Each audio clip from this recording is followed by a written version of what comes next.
PB जी हिकिड़ी firm आहे, हिकिड़ी नेटवर्किंग इवेंट आहे जो कराची खां शुरू पियो थिए और हर कंट्री जे अंदरि आहे, like it's in Canada, it's in Dubai, it's in Malaysia and like different country. So I'm like leading in UAE. I'm a general secretary there. So I'm giving platform to those ladies.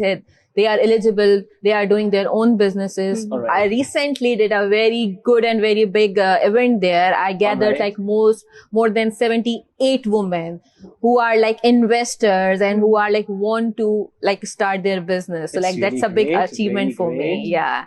And beside, like you have asked me like अच्छा उन खां अलावा RERA certified भी आयो तव्हां golden visa holder अच्छा what RERA stands for? Okay, so RERA, it's like basically it's a license. It's in Dubai who deal with real estate properties. I am dealing real estate, secondary property, it's ready property, off-plan property, like plots, commercial, everything I'm dealing there. Like that's a RERA certified. All right. अच्छा मुर्क मूंखे इहो ॿुधायो तव्हां ईद पाकिस्तान में ही कंदा आहियो उन जो रीज़न छा you always celebrate your Eid actually no मां 2-3 सालनि सां त पाकिस्तान में न पई कयां यू मान लाइक 2-3 सालनि जे बाद हाणे पई कयां त मूंखे त ॾाढी ख़ुशी पई थिए कि पंहिंजे सिंध में पंहिंजे सिंधियुनि माण्हुनि सां गॾु तव्हां पिया सिंध ईद मनायो त पोइ डिफरेंस आहे ईद दुबई में तव्हां सेलिब्रेट कंदा आहियो हींअर पाकिस्तान में ईद दुबई में त असांखे मोकल मिलंदी आहे त असां रेस्ट कंदा आहियूं हिते असां महिमाननि सां मिलंदा आहियूं तयार थींदा आहियूं चूड़ियूं पाईंदा आहियूं मेहंदी लॻाईंदा आहियूं सां मिलंदा आहियो रिलेटिव्स सां मिलंदा आहियो